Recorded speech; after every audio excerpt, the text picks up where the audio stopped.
আসসালামু আলাইকুম। সবাই কেমন আছেন? আশা করি সবাই ভালো আছেন। আজকে আপনাদের কিছু টমেটো গাছ দেখাবো। এই গাছগুলো রোগে আক্রান্ত হচ্ছে। আপনার এখানে প্রায় ১৫০ থেকে ২০০ টমেটো গাছ লাগানো হয়েছিল। কিন্তু এখন বর্তমান ১০-১২টা গাছ টিকে আছে। সব গাছই মরে যাচ্ছে। যখন গাছগুলো বড় হয়ে যায় তখন গাছগুলো মরে যায়।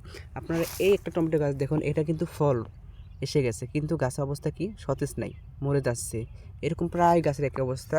ওই যে একটা গাছ দেখুন, হেলে পড়ে রয়েছে, কোনো সতেজতা নেই। প্রায় গাছগুলো একই অবস্থা হয়েছে। এবার আমাদের এখানে টমেটো চাষিদের অবস্থা খুবই খারাপ। এখানে যারা টমেটো চাষ করেছে তাদের ক্ষেত একটাও ভালো নেই। গাছগুলো নষ্ট হয়ে যাচ্ছে, গাছ বড় হয় আর মরে যায়। এটা একটা খুবই দুশ্চিন্তার বিষয়। এভাবে যদি চলতে থাকে তাহলে আগামীতে কৃষকরা তো আর টমেটো চাষ করবে না। এর জন্য আপনারা অবশ্যই আমাদের কমেন্টস করে জানাবেন কী করলে বা কীভাবে চাষ করলে এই গাছগুলো ভালো রাখা যাবে। অবশ্যই জানাবেন। সবাই ভালো থাকবেন, সুস্থ থাকবেন। আল্লাহ হাফেজ। আসসালামু আলাইকুম।